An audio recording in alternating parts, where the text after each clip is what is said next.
Hello everyone, welcome back to the new video. और इस video में हम chapter 8 reach for the top, इसका मतलब होता है शीर्ष तक पहुंचने के लिए। ये क्लास 9th का चैप्टर है 8। तो इस चैप्टर में जो भी स्टोरी है तो मैं आपको आज इस वीडियो में बताऊंगा। तो वीडियो अच्छी लगी तो लाइक कर देना एंड चैनल पर पहली बार तो सब्सक्राइब कर देना। तो चलिए वीडियो स्टार्ट करते हैं। मैं पढ़ता हूँ स्टोरी। संसार की एकमात्र स्त्री जो कि माउंट एवरेस्ट पर 2 बार चढ़ी, वह ऐसे समाज में जन्मी थी जहाँ बेटे के जन्म को वरदान के रूप में लिया जाता था और बेटी को यद्यपि अभिशाप नहीं माना जाता था।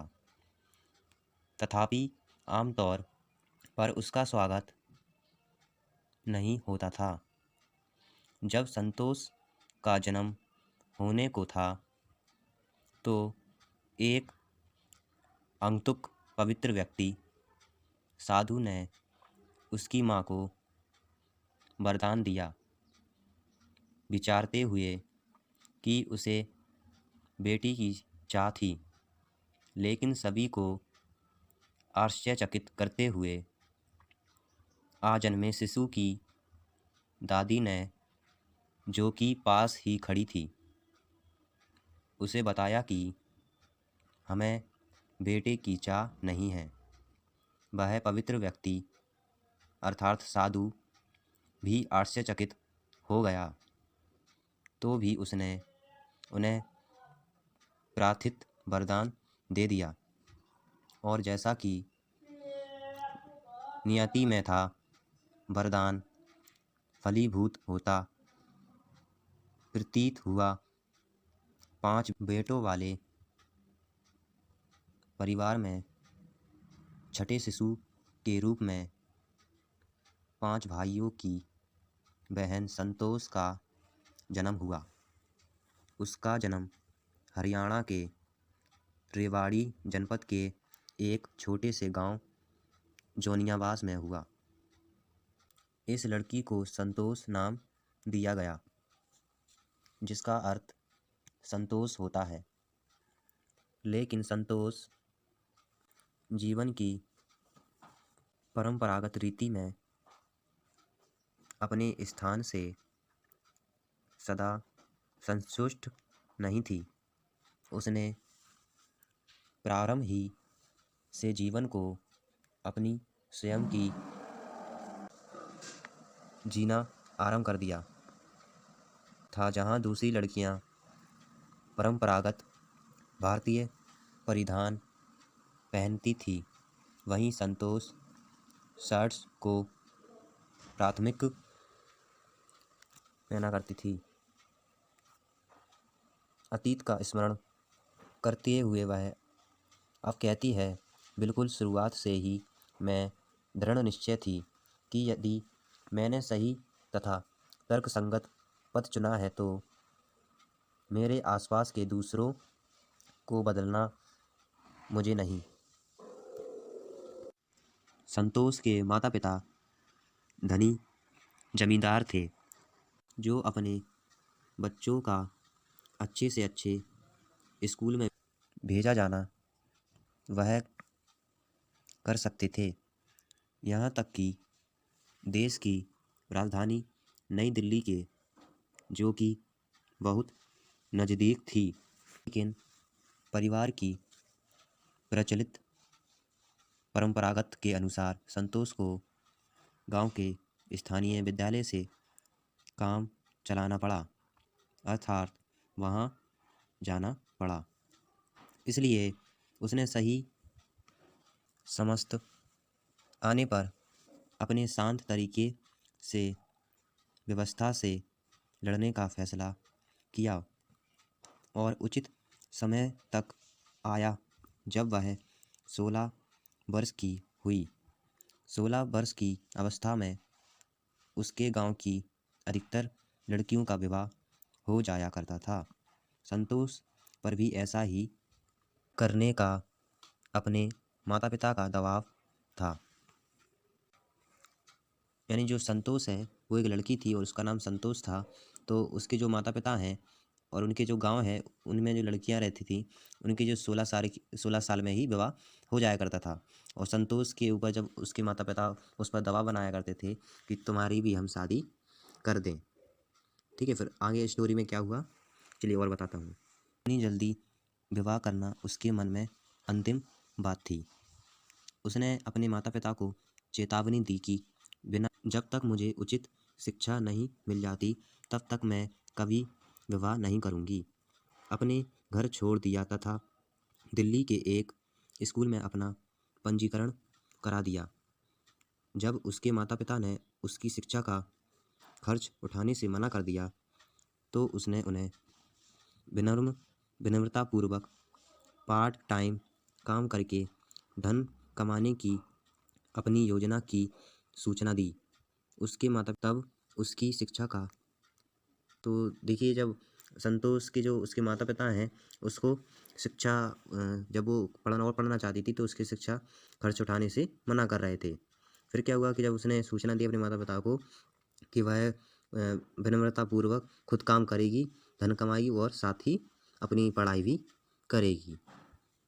हमेशा कुछ और अधिक अध्ययन करने की इच्छा रखते हुए तथा अपने माता पिता के धीरे धीरे और अधिक शिक्षा पाने की लालसा के प्रति अभ्यास होने के साथ संतोष ने हाई स्कूल की परीक्षा पास की और जयपुर चली गई। उसने पढ़ाई कर ली, हाई स्कूल यानी 10th पास कर ली और फिर वो जयपुर चली गई, जिसने महारानी कॉलेज में प्रवेश लिया तथा कस्तूरबा छात्रावास में एक कक्ष ले लिया। संतोष स्मरण करती है, कस्तूरबा छात्रावास अरावली की पहाड़ियों के सामने था। मैं गांव वालों को अपने कक्ष से पहाड़ी पर जाते तथा अचानक कुछ समय के बाद लुप्त होते हुए देखा करती थी। वहाँ के जब वो रहा करती थी वहाँ पर, तो वहाँ के जो रास्ते थे फिर वो अपने दोस्तों को देखा करती थी, लुप्त हो जाते थे यानी गायब से हो जाते थे। उनकी पहाड़ियों के रास्ते कुछ इस प्रकार से थे, टेढ़े मेढ़े इस प्रकार से, तो वो गायब हो जाते थे उसके दोस्त, और वो देखा करती थी यही। एक दिन मैंने खुद उसकी जांच करने का निर्णय किया। फिर क्या किया, संतोष के मन में आया कि मैं पता लगाऊं कि कैसे हो जाता था ये जांच करने की, कि कैसे लुप्त हो जाती, कैसे गायब हो जाती। मुझे सिवाय कुछ पर्वतारोहियों के अलावा कोई नहीं दिखा। मैंने उनसे पूछा कि क्या मैं भी सम्मिलित हो सकती हूँ। मुझे आश्चर्य हुआ, उन्होंने सकारात्मकता से उत्तर दिया और मुझे चढ़ने के लिए प्रोत्साहित किया। फिर जो संतोष है उन्हें पर्वतीय जब रोहियों मतलब पर्वत के जो लोग थे, फिर उन्होंने पता लगाने की ठान ली जब संतोष ने, फिर जो पर्वतीय लोग थे फिर उन्होंने उसे प्रोत्साहित किया यानी बढ़ावा दिया। फिर उसके बाद क्या हुआ, तब इस दृढ़ निश्चय नवयुक्ति ने फिर पलटकर पीछे नहीं देखा। उसने धन बचाया और अपना पंजीकरण उत्तरकाशी के नेहरू इंस्टीट्यूट ऑफ माउंटेनियरिंग में एक पाठ्यक्रम में कराया। मेरा जयपुर का कॉलेज का सेमेस्टर अप्रैल में समाप्त होने वाला था, लेकिन यह 19 मई को समाप्त हुआ और मुझे उत्तरकाशी 21 तारीख को जाना था, इसलिए मैं घर वापस नहीं गई। इसके स्थान पर मैं सीधे प्रशिक्षण के लिए चली गई। मुझे अपने पिताजी से क्षमा याचना का पत्र लिखना पड़ा, जिसकी अनुमति के बिना मैंने अपना पंजीकरण उत्तरकाशी में करा लिया था। फिर उसने जो संतोष है उसने अपना जो है उत्तरकाशी में नेहरू में इंस्टीट्यूट में अपना मतलब दाखिला करा लिया था, एडमिशन टाइप।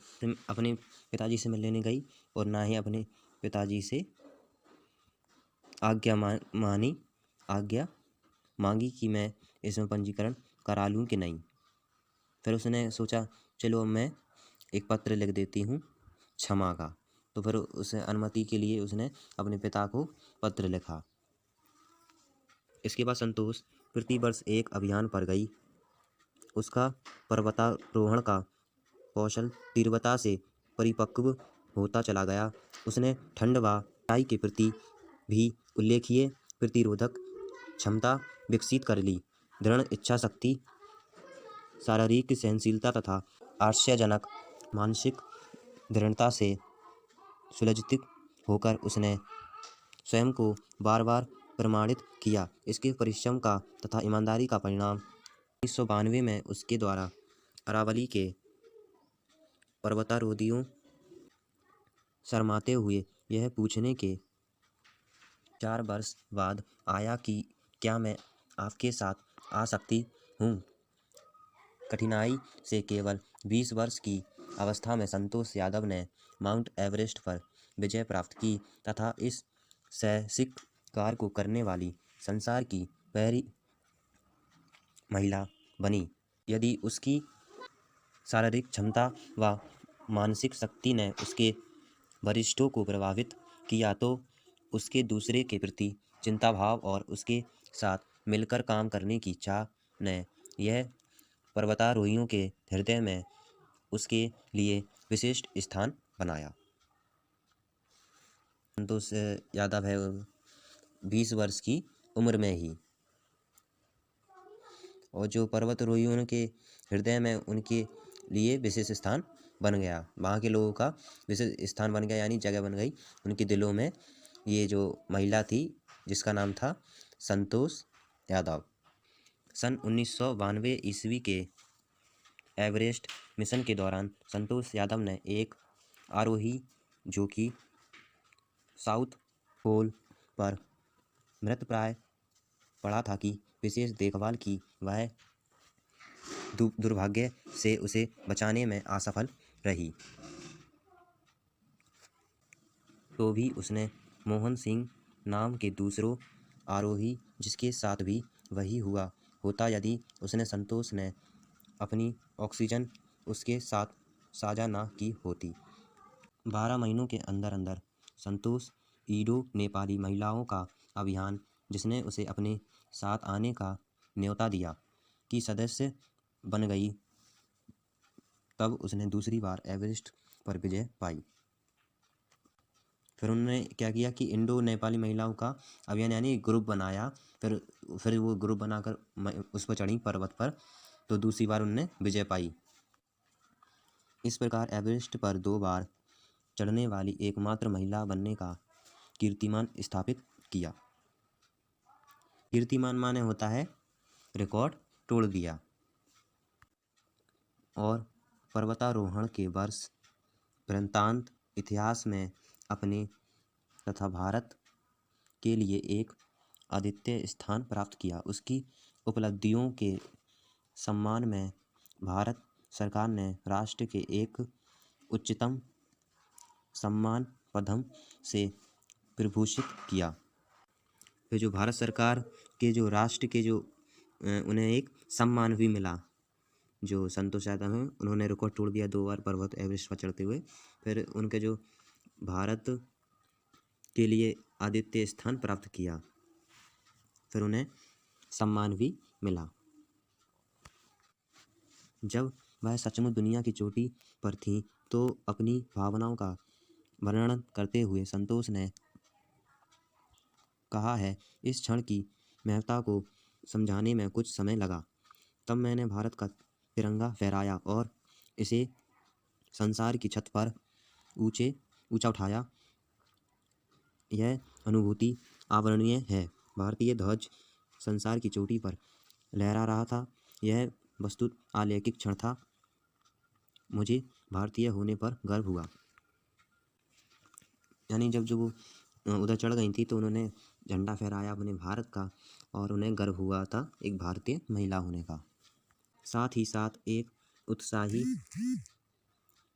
पर्यावरण का ध्यान रखते हुए संतोष ने 500 किलोग्राम कूड़ा कचरा हिमालय से एक साथ साफ किया और उसे नीचे लाई।